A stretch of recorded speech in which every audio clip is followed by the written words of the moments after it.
Hello there. Here's the recipe for my creamy chickpea and sweet potato curry. First thing I'm going to go through is the ingredients.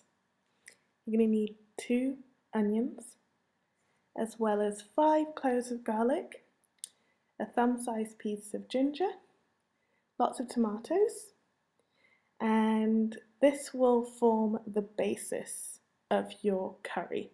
So essentially with these ingredients you can make any curry.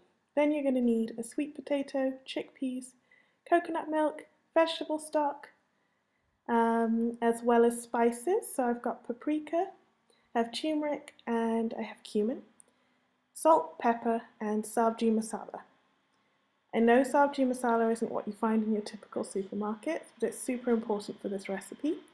So I recommend going to your South Asian supermarket or getting it online.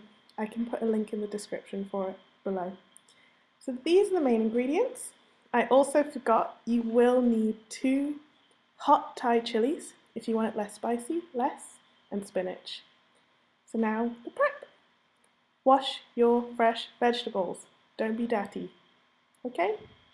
And I'm chopping the ends off the sweet potato and then I'm peeling it. Just because the skin, I don't like the texture of the skin, but of course compost that skin. So I like to chop the sweet potato into bite-sized chunks. And here's how I sort of tackle doing that. I sort of halve the sweet potato, then halve it again, cut along the long side, and then dice it up, keeping my fingers out of the way, of course. And then I'm repeating that step with the rest of the chunks of the potato, just to get pretty even pieces because you want them to cook evenly. So it should look something like this. It doesn't have to be perfect. And then I move on to the tomatoes. Again, I dice those really fine. We're going to be wanting to make a paste with the tomatoes, so we need the tomatoes to be diced super fine. I then peel my ginger, like so. And again, I prefer using a knife. Some people use a spoon. Just for me, less washing up, so I use the knife. And then I cut it again thinly from the long direction and really dice that as thin as I possibly can. You don't want big chunks of ginger. Some people like that, but you kind of want it to just permeate the whole dish. So I recommend getting it as fine as possible. As you can see, I'm working hard to do that in this video. I then move on to the chilies. I take the ends off, and then I cut along the middle, both chilies, and then again I create long strips, and then dice it super fine again. Again, especially with these chilies because they're very hot. You don't want huge chunks for people to get surprised with. I mean, hopefully you're cooking this for people you like, but it should look like that. I then get to peeling my garlic. I chop off the ends, as you can see I'm doing here, which just makes it easier for the skin to come off. And then I take the skin off each piece of garlic and I crush it in a garlic crusher. It's a lot easier that way. You can chop it, you can smash it down on the table and chop it really fine like the rest of the ingredients, but I find this to be a lot easier. Finally, I dice my onions. I do them last because of the waterworks, so I cut them really thin lengthways, and again I dice them very small.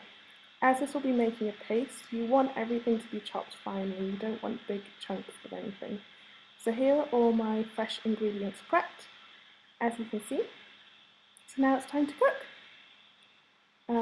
So I start with some oil in a pan, medium to high heat, and I have water on standby to stop any burning and pick up any browning. I put the onions into the oil and I saute that, and what you're looking for is to saute this and get brown bits which you can pick up with the water. So I would say go as slower than you think with this sauteing process.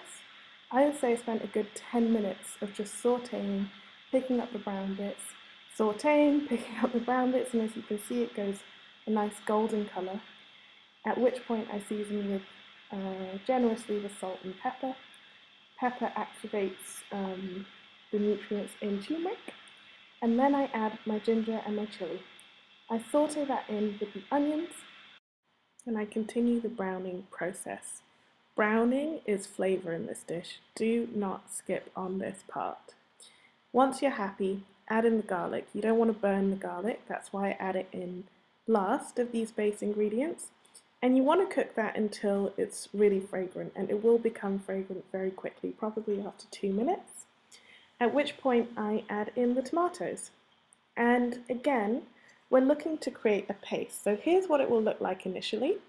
And you want to just continue cooking that, picking it up with the water if it's sticking or browning, until it starts to resemble more of a paste and you can't really distinguish too much between the different ingredients.